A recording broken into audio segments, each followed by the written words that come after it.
Hello student, इस video के अंदर हम करेंगे एनसीईआरटी क्वेश्चन आंसर्स का सॉल्यूशन। चैप्टर नंबर 14 है ये। चैप्टर का नेम क्या है? Natural resources. सबसे पहले हम यहाँ पे सॉल्यूशन कर रहे हैं इन टेक्स्ट क्वेश्चन आंसर्स का। पता होगा आपको इन टेक्स्ट क्वेश्चन आंसर्स कौन से होते हैं जो एनसीईआरटी में अलग अलग पेजेस पे दिए जाते हैं। जैसे कि आप सामने देख पा रहे हैं, पेज नंबर 193 से क्वेश्चंस हैं ये। इसी तरह जो अलग अलग पेजेस के क्वेश्चन हैं, पहले उनका सॉल्यूशन करेंगे हम, उसके बाद करेंगे एक्सरसाइज क्वेश्चन आंसर्स का सॉल्यूशन। तो देखिए फर्स्ट क्वेश्चन क्या है, how is our atmosphere different from the atmospheres on the Venus and Mars. Our atmosphere का मतलब है हमारे अर्थ का जो एटमॉस्फेयर है वो अलग है किसके एटमॉस्फेयर से? दूसरे प्लैनेट्स के एटमॉस्फेयर से। दूसरे प्लैनेट में यहाँ पे किससे कंपेयर किया गया है? वीनस और मार्स से। तो बताना है ऐसा क्यों है, किस तरह से अलग है, क्या क्या वहाँ पे एटमॉस्फेयर की जो कंटेंट है उसमें क्या डिफरेंस है, क्या कॉम्पोजिशन अलग है। तो देखिए पहले, earth atmosphere is different from those of the Venus and Mars. पता ही हमें अलग है अर्थ का एटमॉस्फेयर दूसरे प्लैनेट्स के एटमॉस्फेयर से, तभी तो लाइफ पॉसिबल है यहाँ। The difference lies essentially in their composition. जो डिफरेंस है वो किस चीज़ के अंदर है? एटमॉस्फेयर के कॉम्पोजिशन के अंदर डिफरेंस है। Earth atmosphere is a mixture of nitrogen 79%, oxygen approx 20% and a small fraction of carbon dioxide that is 0.03%, water vapors and other gases। यहाँ पे बात की गई है कि जो अर्थ के जो कॉन्स्टिट्यूएंट्स हैं, जो कॉम्पोजिशंस हैं अलग अलग गैसेस की, वो क्या है? नाइट्रोजन से बनी हुई है अर्थ का एटमॉस्फेयर, ऑक्सीजन है, कार्बन डाइऑक्साइड है, वाटर वेपर्स है और थोड़ी बहुत दूसरी गैसेस भी हैं। This makes the existence of life possible on the earth. और इन सभी कॉन्स्टिट्यूएंट्स की वजह से जो अर्थ है उसके एटमॉस्फेयर के अंदर क्या पॉसिबल है? लाइफ पॉसिबल है। However, the atmosphere on the Venus and Mars mainly consists of carbon dioxide. अगर हम बात करें वीनस और मार्स की जो एटमॉस्फेयर की, वहाँ पे जो ज़्यादातर जो गैसेस प्रेजेंट है वो गैस क्या है? वहाँ पे ज़्यादा कंसनट्रेशन कार्बन डाइऑक्साइड की कंसनट्रेशन है। The amount of carbon dioxide on these planets can range from 95% to 97%। यहाँ पे जो कार्बन डाइऑक्साइड की कंसनट्रेशन है वो कितनी है? 95% से लेकर 97% कार्बन डाइऑक्साइड ही है वहाँ पे। बाकी जो हमारा 2-3% बचा है वो दूसरी गैसेज हैं, तो इसलिए वहाँ पे लाइफ पॉसिबल नहीं है। How does the atmosphere act as blanket. जो हमारा वातावरण है वो एक कवरिंग की तरह काम करता है, एक ब्लैंकेट की तरह काम करता है। कैसे? तो ये बताना आपको कैसे काम करता है। तो सबसे पहले फर्स्ट पॉइंट देखिए, ए पॉइंट है जो कि it keeps the average temperature of the earth fairly constant during daytime and even during the course of the whole year।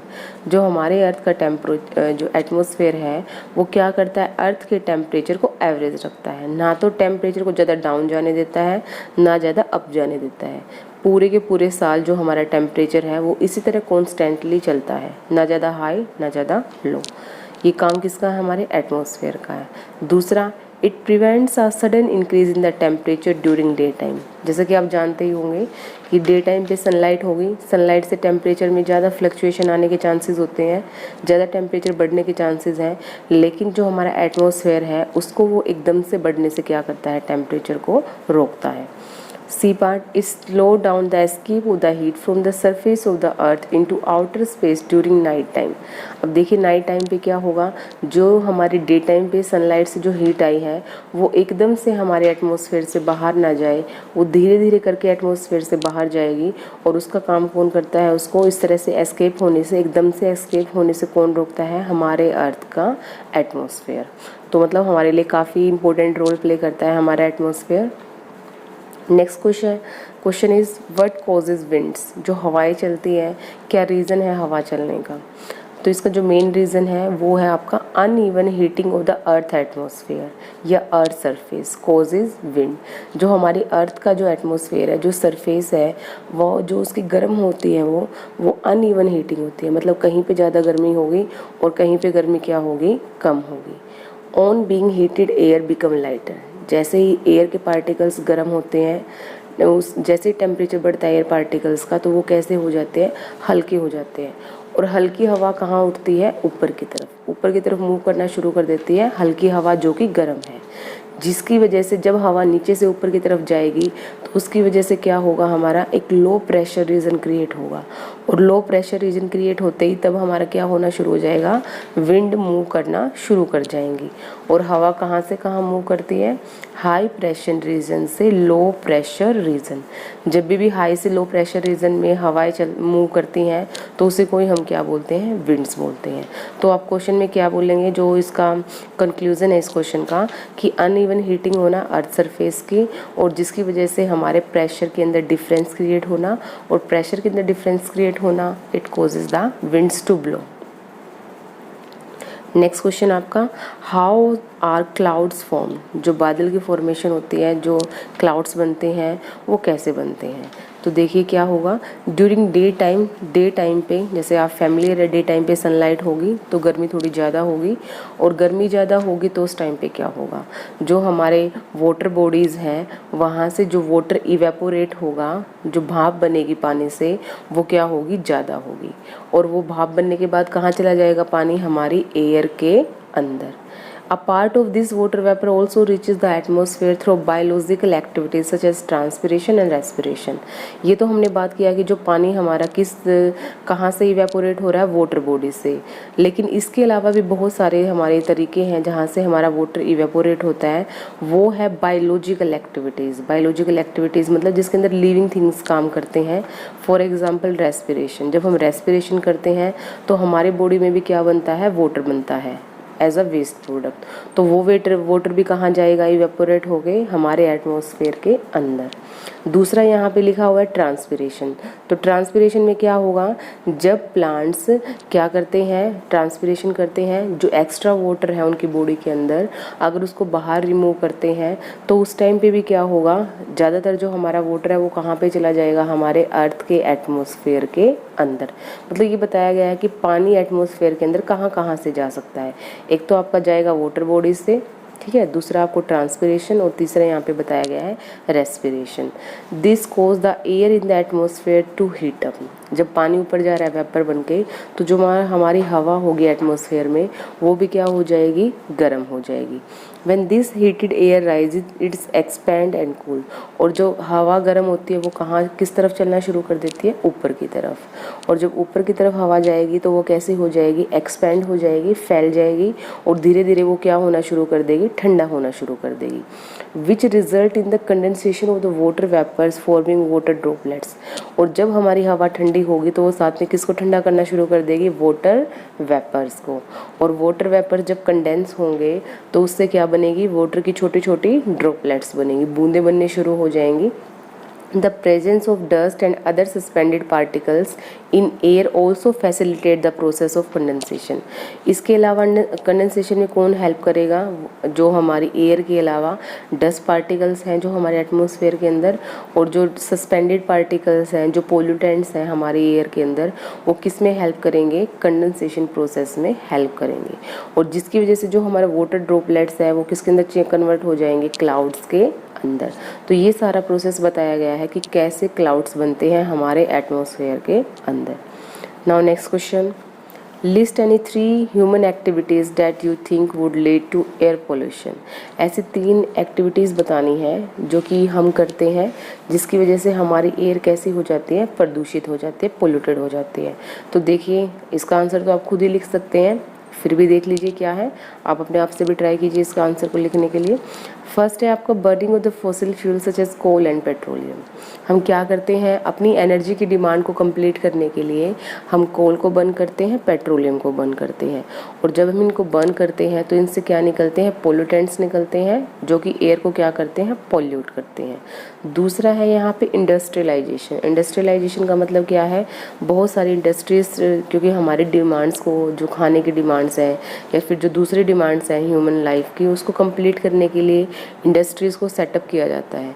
तो इंडस्ट्रीज़ से क्या होगा, हमारा जो पोल्यूशन है वो क्या होगा, बढ़ेगा। जो भी केमिकल्स यूज़ होंगे इंडस्ट्रीज़ के अंदर वो क्या करेंगे, हमारे एयर को पोल्यूट करेंगे। नेक्स्ट है आपका डिफोरेस्टेशन।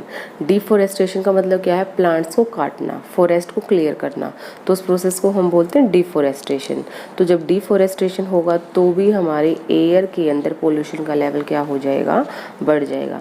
क्योंकि जैसे आप जानते ही होंगे कि प्लांट्स क्या करते हैं, कार्बन डाइऑक्साइड को फोटोसिंथेसिस प्रोसेस के लिए यूज़ कर लेते हैं, लेकिन जब डिफॉरेस्टेशन होगा तो कार्बन डाइऑक्साइड की कंसंट्रेशन कहाँ पे इंक्रीज़ हो जाएगी, एयर के अंदर, और जिसकी वजह से क्या होगा, एयर पोल्यूशन।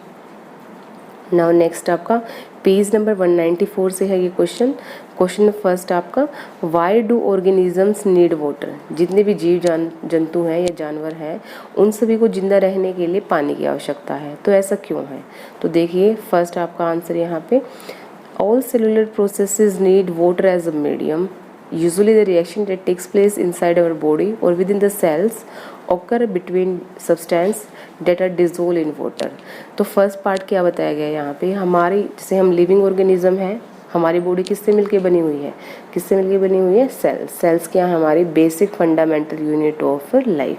जैसे कि एक सेल ड्रॉ कर दिया है, इस सेल के अंदर जितनी भी एक्टिविटीज़ होंगी, जितने भी बायोकेमिकल प्रोसेसेस होंगे, एनर्जी का बनना, माइटोकॉन्ड्रिया का काम करना, या फिर दूसरी जो हमारे सेल ऑर्गेनल्स हैं उनका फंक्शनिंग करना, तो वो सब फंक्शनिंग कब करते हैं, जब हमारे बॉडी के अंदर क्या प्रेजेंट होता है, सेल्स के अंदर क्या प्रेजेंट होता है, वाटर प्रेजेंट होता है। तो जितनी भी रिएक्शंस होंगी बॉडी के अंदर या सेल्स के अंदर वो तभी पॉसिबल होगी जब हमारी बॉडी में क्या प्रेजेंट होगा, वाटर प्रेजेंट होगा। क्योंकि बहुत सारे सब्सटेंस हमारी बॉडी के अंदर ऐसे होते हैं जो कि वाटर के अंदर क्या हो जाते हैं, डिसोल्व हो जाते हैं, तब जाके उसको ऑर्गेनिज्म क्या कर पाते हैं, यूज़ कर पाते हैं। सेकेंड पार्ट देखिए, since most of the substances are transported in the dissolve form so water is necessary. अगर बॉडी के अंदर एक जगह से किसी चीज़ को दूसरी जगह पे भेजना है, उस प्रोसेस को हम बोलते हैं ट्रांसपोर्टेशन। ठीक है, तो जो ट्रांसपोर्टेशन होगा, बॉडी के अंदर ट्रांसपोर्टेशन की बात की जा रही है यहाँ पे, तो ट्रांसपोर्टेशन के लिए जो वाटर है वो क्या है, एक इम्पोर्टेंट सब्सटेंस है, क्योंकि वाटर के अंदर ज़्यादातर जो सब्सटेंस है वो क्या हो जाते हैं, डिसोल्व हो जाते हैं, और वो आसानी से एक बॉडी के एक पार्ट से दूसरे पार्ट तक पहुँच जाते हैं। तो यही बताया गया आपको कि पानी हमारे लिए क्यों ज़रूरी है, लिविंग ऑर्गेनिजम्स के लिए क्या रिक्वायरमेंट है। Next question, what is the major source of the fresh water in city, town, village where you live. जहाँ पे भी आप रहते हो तो वहाँ पे आपका जो मेजर सोर्स है फ्रेश वाटर का वो क्या है, तो रिवर है आपका आंसर यहाँ पे। तो रिवर क्या है, major source of the fresh water. Now question number third, do you know of any activity which may be polluting this water sources.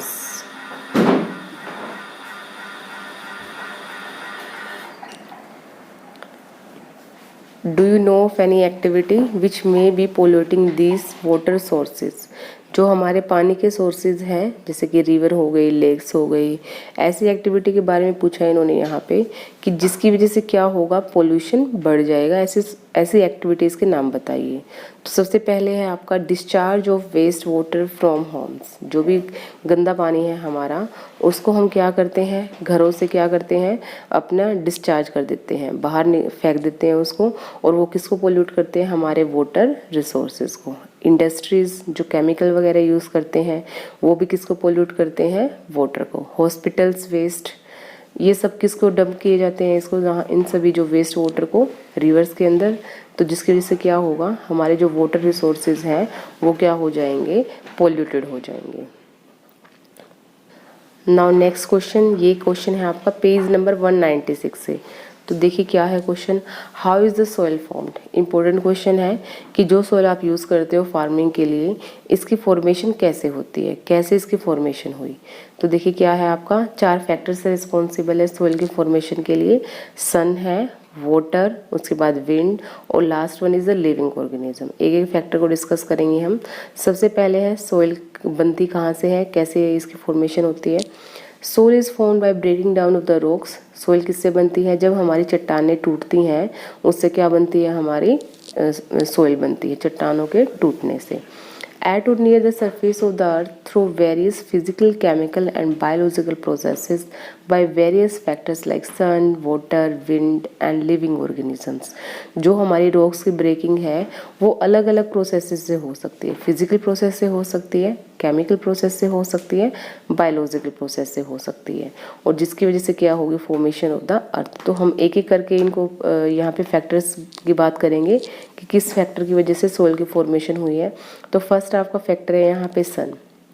सन से कैसे हमारी सोइल की फॉर्मेशन होगी, मिट्टी का निर्माण कैसे होता है सोइल सन से। तो देखिए क्या होगा, डे टाइम, जैसे मान लिया रॉक है आपकी, चट्टानें हैं, तो वो क्या होगी, डे टाइम पे वो हो जाएंगी गर्म, ठीक है। और जब कोई चीज़ को गर्म किया जाता है तो वो क्या हो जाती है, एक्सपैंड हो जाती है, फैल जाती है वो।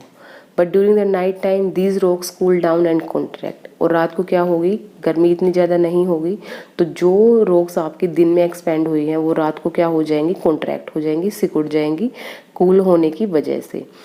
Since all parts of the rock don't under expansion and contraction at the same rate, this cause the formation of the cracks in these rocks. जो हमारी rocks हैं उसके हर एक पार्ट के अंदर इस तरह से कंट्रैक्शन और एक्सपेंशन नहीं होगा, जिसकी वजह से हमारे rocks के अंदर क्या आने शुरू हो जाएंगी, दरारें आने शुरू हो जाएंगी, क्रैक्स आने शुरू हो जाएंगे। और जब भी क्रैक्स आते हैं तो उससे क्या होगा, आपकी जो रॉक्स है वो क्या होनी शुरू हो गई है, टूटनी शुरू हो गई है, ब्रेकिंग शुरू हो गई है रॉक्स की किसके अंदर, छोटे छोटे पीसेस के अंदर।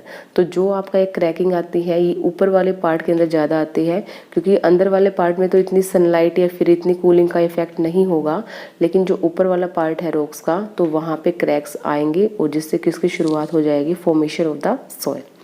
सेकंड देखिए वाटर कैसे सोइल की फॉर्मेशन में हेल्प करता है। यहाँ पे दो तरीके दिखाए गए हैं हमें, ठीक है। तो देखिए फर्स्ट क्या है, फर्स्ट है आपका जिस रॉक्स के अंदर क्रैक्स आ गए हैं, छोटे छोटे दरारें आ गई हैं, वहाँ पे पानी क्या करेगा, पानी अंदर चला जाएगा क्रैक्स के अंदर, और सर्दियों के टाइम पे वो पानी क्या होगा, फ्रीज हो जाएगा, जमा हो जाएगा। जमने के बाद जो पानी की वॉल्यूम है वो क्या हो जाती है, बढ़ जाती है। और जब वॉल्यूम बढ़ेगी पानी की तो जो से क्रैक्स का साइज होगा वो भी क्या हो जाएगा, बढ़ जाएगा, और जिसकी वजह से किसकी फॉर्मेशन होगी, सॉइल की फॉर्मेशन। वाटर से दूसरा इन्होंने बताया है, दूसरा किस तरीके से हमारे सॉइल फॉर्मेशन में वाटर हेल्प करता है। देखिए क्या है, running water wears away hard rocks over long period of the time. Water moving in the fast speed carries big and small particles of the rocks downstream. जब पानी flow करता है चट्टानों के ऊपर से तो वो क्या करता है, कुछ ना कुछ पार्टिकल्स को तोड़ के ले चलता है, अपने साथ बहा के ले जाएगा। This rocks rub against each other resulting in the break down of the rocks, जिसकी वजह से क्या होगा, रॉक्स की ब्रेकनिंग शुरू हो जाएगी, और जो पानी के साथ जो पार्टिकल्स बह के जाएंगे वो किसी प्लेस पे जाके डिपॉजिट हो जाएंगे, और वो किसकी फॉर्मेशन में हेल्प करेंगे, सॉइल की फॉर्मेशन में। नेक्स्ट है आपका विंड जो हवाएं चलती हैं वो कैसे सॉइल की फॉर्मेशन में हेल्प करती हैं। देखिए विंड में भी आप बताएंगे स्ट्रॉन्ग विंड्स, जब हवाएं तेज़ी से चलती हैं, स्ट्रॉन्ग विंड्स चलती हैं तो वो क्या करती हैं, प्रेशर अप्लाई करती है रॉक्स के ऊपर, और जिसकी वजह से रॉक्स क्या होती है, छोटे छोटे पार्ट्स में पार्टिकल्स में टूट जाती है, जिसकी वजह से क्या होगी, सॉइल की फॉर्मेशन। नेक्स्ट है लिविंग ऑर्गेनिजम्स। लिविंग ऑर्गेनिजम्स में आपको याद रखना है लाइकन्स। लाइकन्स किस में हेल्प करती है, सॉइल की फॉर्मेशन में। जहाँ पे रॉक्स वगैरह है वहाँ पे क्या होता है, एल्गी और फंगस एक साथ से ग्रो कर जाते हैं।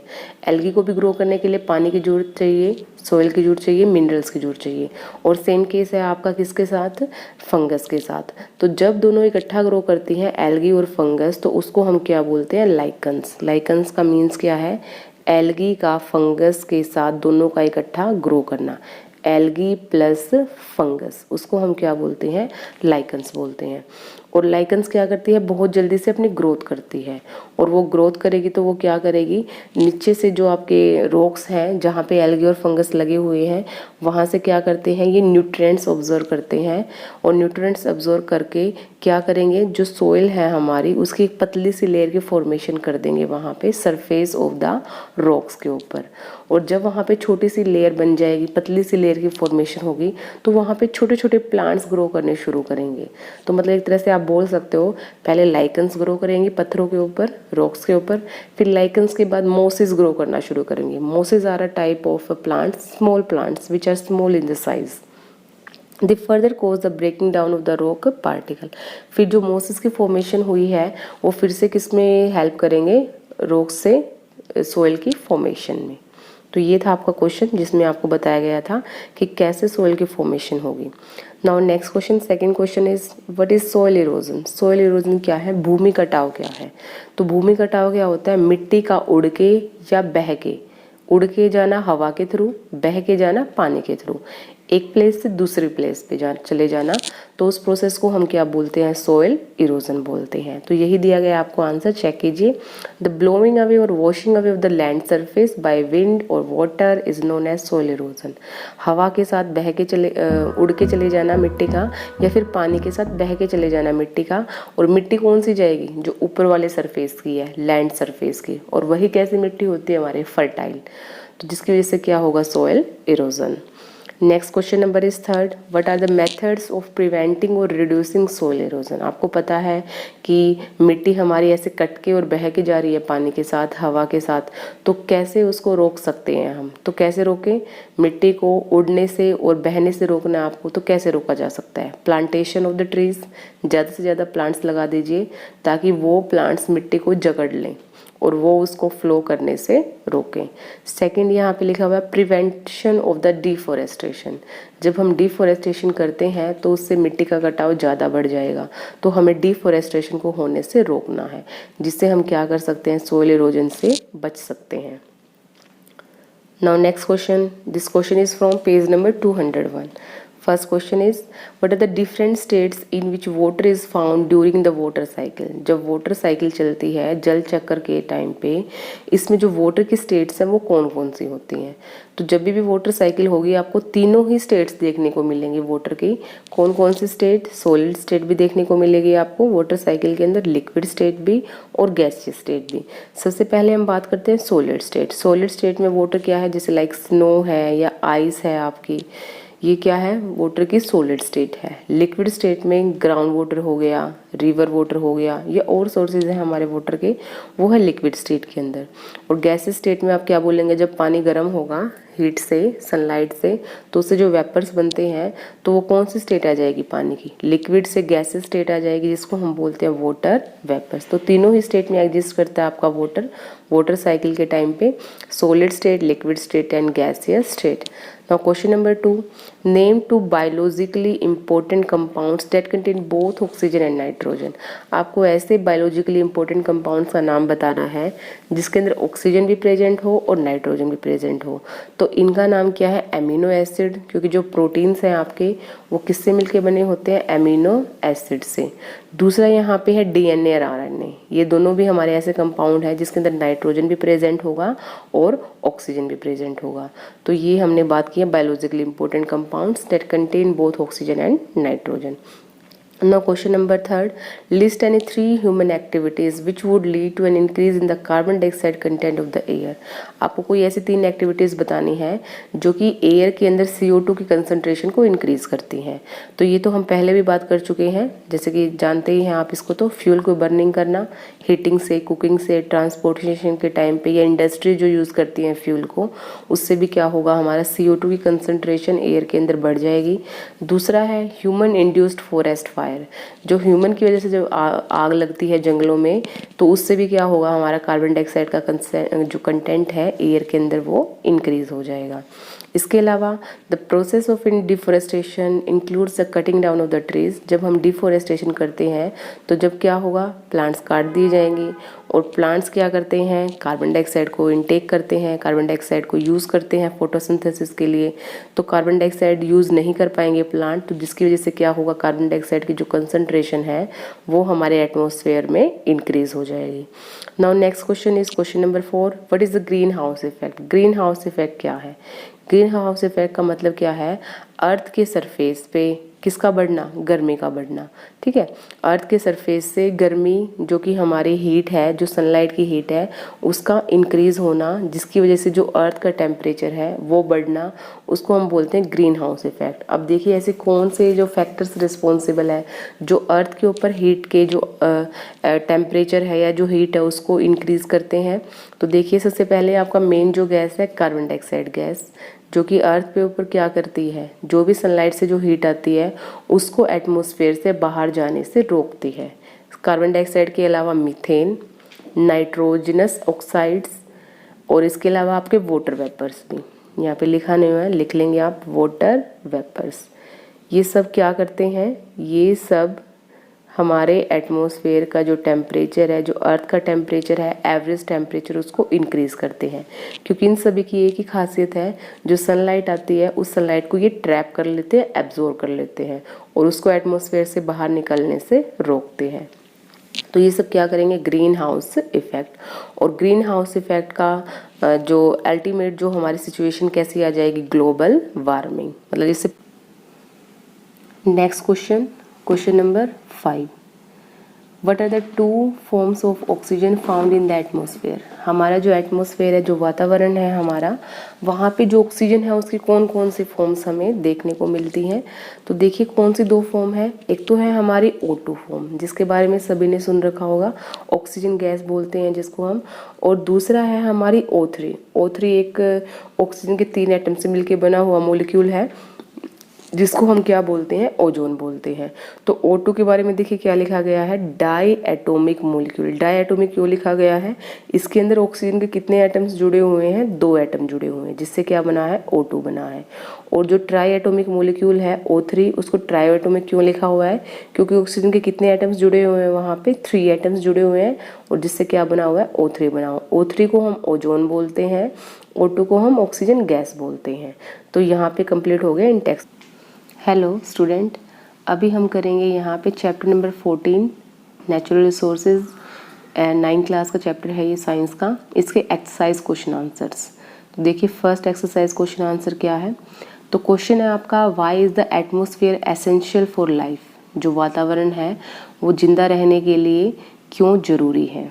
तो देखिए क्या है इसका answer, atmosphere keep the average temperature of the earth Fairlie constant during the day time. तो एटमॉस्फेयर क्या करता है, डे टाइम पे जो अर्थ का टेम्परेचर है उसको एवरेज रखता है, मतलब ज़्यादा टेम्परेचर इंक्रीज होने नहीं देता है हमारा एटमॉस्फेयर। सेकंड देखिए, it prevents the sudden increase in the temperature during the day.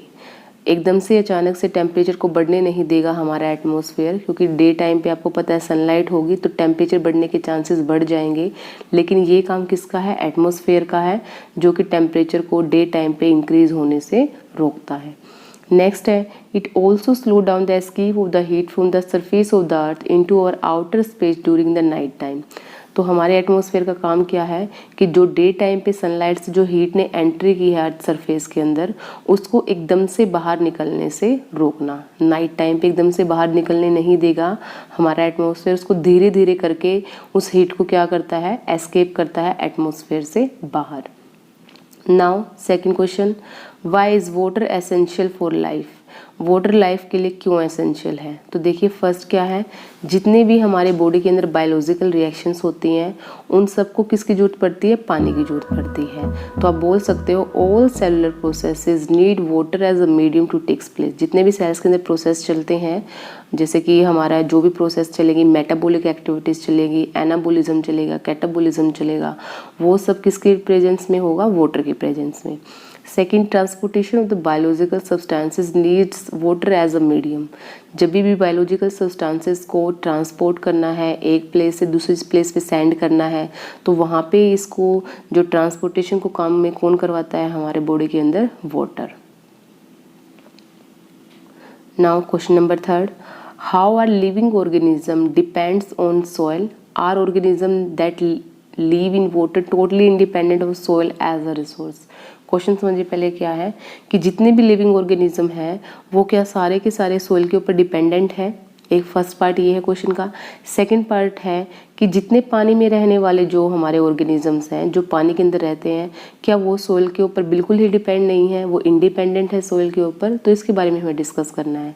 तो पहले हम बात करेंगे, देखिए क्या है, almost all living organism are dependent on the soil. चाहे वो पानी के अंदर रहते हों, चाहे वो ज़मीन पर रहते हों, तो हर कोई जो ऑर्गेनिज्म है, लिविंग ऑर्गेनिज्म, वो किसी न किसी तरह से किसके ऊपर डिपेंड है, मिट्टी के ऊपर डिपेंड है।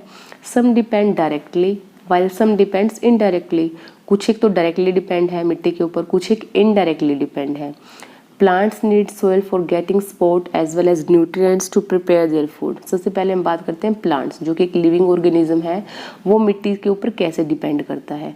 तो जैसे कि आपको पता ही होगा, प्लांट्स आपको पता है कहाँ लगे होंगे, सोइल के अंदर लगे होंगे, तो उनको सपोर्ट्स की जरूरत पड़ेगी। तो सपोर्ट्स कौन देता है उनको खड़ा होने के लिए, सोइल देगी। उनको खाना प्रिपेयर करने के लिए जो न्यूट्रिएंट्स की ज़रूरत है वो न्यूट्रिएंट्स उसको कहाँ से मिलते हैं, सोइल से मिलते हैं। तो इसलिए हम बोल सकते हैं plants are depends on the soil.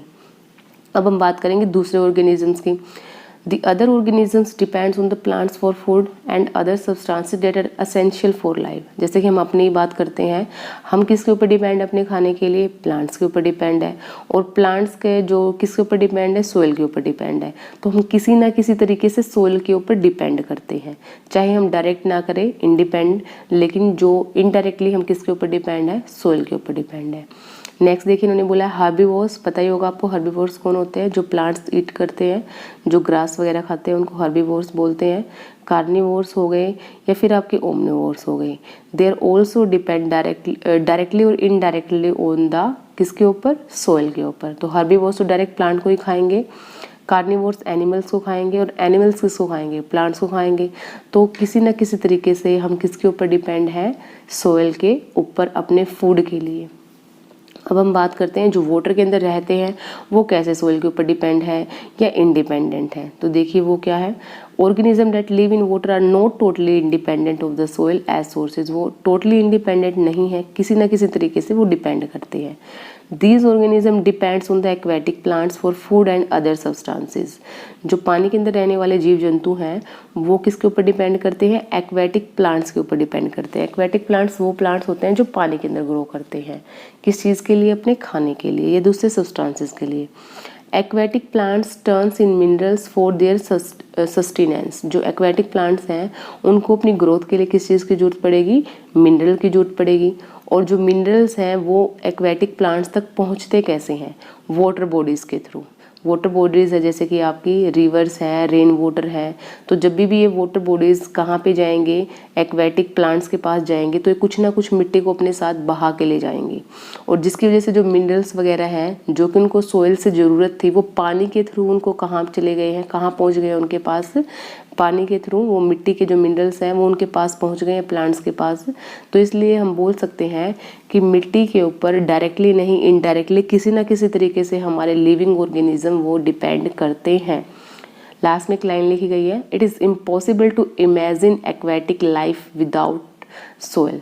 हम एक तरह से मतलब पॉसिबल नहीं मान सकते कि जो एक्वेटिक लाइफ है वो सोइल के ऊपर डिपेंड ना हो, वो किसी ना किसी तरीके से वाटर मतलब सोइल के ऊपर डिपेंडेंट है। Next question, have you seen weather reports in the television और in the newspaper, how did you think we are able to predict the weather. आपने देखा ही होगा न्यूज़पेपर कटिंग्स के अंदर या न्यूज़पेपर के अंदर, टेलीविज़न के अंदर जो हमारे वेदर्स की रिपोर्ट है, आज बारिश होगी नहीं होगी, हवाएं चलेंगी, टेम्परेचर मिनिमम इतना होगा, मैक्सिमम इतना होगा, ह्यूमिडिटी इतनी होगी, बारिश आने के चांसेस कितने हैं। तो ये जब इन्फॉर्मेशन है जो हमें देखने को मिलती है टेलीविज़न और न्यूज़पेपर के अंदर, तो ये इन्फॉर्मेशन जो प्रेडिक्टर्स होते हैं, जो मेट्रोलॉजिकल डिपार्टमेंट्स वाले पर्सन है, वो इन्फॉर्मेशन हमें कैसे देते हैं। तो देखिए सबसे पहले आंसर इसका, the meteorological department of the government collect data on the elements of the weather such as maximum और मिनिमम टेम्परेचर, मैक्सिमम और minimum humidity, rainfall, wind speed etcetera. जो भी हमारे इस डिपार्टमेंट में काम करते हैं, मेट्रोलॉजिकल डिपार्टमेंट बोला जाता है, जो वेदर डिपार्टमेंट होता है, उसमें जो गवर्नमेंट है वो किसके ऊपर डाटा कलेक्ट करती है, कुछ एक एलिमेंट्स। क्या है, कौन से एलिमेंट है, मैक्सिमम और मिनिमम टेम्परेचर, मैक्सिमम और मिनिमम ह्यूमिडिटी क्या रहेगी, बारिश क्या होगी, विंड स्पीड क्या होगी। They are also able to study these elements using various instrument. और इन एलिमेंट्स को पहले इकट्ठा करेंगे इनके ऊपर डाटा, फिर इनके ऊपर दूसरे अलग अलग इंस्ट्रूमेंट से इनके ऊपर क्या करते हैं, वो स्टडी करते हैं। Maximum and minimum temperature of the day is measure bye thermometer. पता ही होगा आपको, थर्मोमीटर एक इंस्ट्रूमेंट है जिससे हम क्या मापते हैं, टेम्परेचर मापते हैं। Rainfall is measure by the instrument known as the rain gauge. Rain gauge से हम क्या मापते हैं, बारिश मापते हैं कितनी हुई है। Wind speed is measure by the anemometer. हवा की स्पीड किससे मापते हैं, हम एनीमोमीटर से मापते हैं। तो these are the various instruments use to measure humidity. तो हमारे पास क्या है, अलग अलग तरह के इंस्ट्रूमेंट्स हैं जिससे हम क्या पता लगाते हैं, वेदर का पता लगाते हैं। Now next question, question number 5, we know that many human activities leads to increased level of the pollution of the air, water bodies and soil. Do you think that isolating these activities to specific and limited areas would help in reducing pollution? आपको उन्होंने बोला है कि कुछ एक human activities हैं जो कि हवा का पोल्यूशन या फिर पानी का पोल्यूशन और मिट्टी का पोल्यूशन करती हैं। तो आपको बताना है कुछ एक ऐसे स्पेसिफिक एक्टिविटीज़ बताइए, कुछ एक ऐसे लिमिटेड एरियाज़ के बारे में बताइए जिसके बारे में जिसके थ्रू इन पोल्यूशन को कम किया जा सके। तो देखिए क्या है, this isolating human activities to specific areas would helps in reducing the level of the pollution. अगर हम आइसोलेटिंग एक्टिविटीज़ करेंगे, मतलब हम एक पर्सन अगर इसके बारे में सोच के काम करे कि हमें पोल्यूशन लेवल को इंक्रीज़ होने से बचाना है, मतलब कम करना है हमें पोल्यूशन लेवल को, तो उसमें हम कैसे कर सकते हैं। तो सबसे पहले देखिए क्या है, setting up the industries in the isolated region. जो भी हम इंडस्ट्रीज वगैरह लगाते हैं वो हमें अलग थलग एरिया के अंदर लगानी चाहिए, जिससे जो पोल्यूशन है उसको काफ़ी हद तक कंट्रोल किया जा सके। ठीक है। सेकंड क्या है, the pollution caused by these industries will not contaminate water resources, agricultural land, fertile land. हमें ध्यान रखना चाहिए जो इंडस्ट्रीज जो पोल्यूशन कोज करती हैं वो हमारे वाटर को कंटेमिनेट ना करें, एग्रीकल्चरल लैंड जहाँ पे हम खेती करते हैं उस लैंड को कंटेमिनेट ना करें, और हमारे जो फर्टाइल लैंड है उसको किसी न किसी तरीके से कोई नुकसान ना पहुँचाए। नेक्स्ट आपका क्वेश्चन नंबर 6, लास्ट क्वेश्चन है आपका ये एक्सरसाइज का। Right A note on how forest influences the quality of the over air, soil and water resources. जो हमारे फॉरेस्ट हैं वो क्या करते हैं, क्वालिटी को इन्फ्लुएंस करते हैं। किसकी क्वालिटी, एयर की क्वालिटी, सोइल की क्वालिटी और वाटर रिसोर्सेज की क्वालिटी। तो देखिए कैसे करते हैं। सबसे पहले फॉरेस्ट क्या करते हैं, बैलेंस करते हैं किसको, percentage of the carbon dioxide and oxygen in the atmosphere. जैसे कि आप जानते हैं कार्बन डाइऑक्साइड इनटेक करते हैं फॉरेस्ट और क्या छोड़ते हैं, ऑक्सीजन छोड़ते हैं, जिसकी वजह से हमारा क्या हो जाएगा, बैलेंस बना रहेगा, और जिसकी वजह से हमारी ऑक्सीजन ज़्यादा रिलीज़ होगी अगर फॉरेस्ट ज़्यादा होंगे तो, और हमारा एक तरह से जो एयर का जो क्वालिटी है वो ख़राब होने से बच सकता है फॉरेस्ट की वजह से। दूसरा आपने पढ़ा ही था पीछे कि फॉरेस्ट अगर हम लगाएंगे, प्लांट्स हम लगाएंगे, रिफॉरेस्टेशन हम करेंगे, डिफॉरेस्टेशन हम नहीं करेंगे तो सोइल इरोजन को रोका जा सकता है, क्योंकि जो प्लांट्स के जो रूट्स हैं वो सोइल को टाइटली बाउंड आउट कर लेती हैं, जिसकी वजह से हवा और पानी से जो मिट्टी का कटाव है उसको किसी हद तक हम रोक सकते हैं। तो फॉरेस्ट हेल्प करते हैं सोइल इरोजन को रोकने में भी। नेक्स्ट है forest helps with the replenish of the water resources. Forest किस में हेल्प करते हैं, जो वाटर रिसोर्सेज हैं हमारे उनको रिप्लेनिश करने में। रिप्लेनिश का मतलब क्या है, उनको वापस से वाटर रिसोर्सेज को, जो पानी बना है आपका, बादल बने हैं या फिर उसको वापस से पानी के लेवल को कैसे मेंटेन रखेंगे फॉरेस्ट हमारे। तो देखिए क्या बताया गया है, during the process of transpiration a huge amount of water vapors goes into the air and condenses to form clouds. These clouds can rainfall that recharge our water bodies.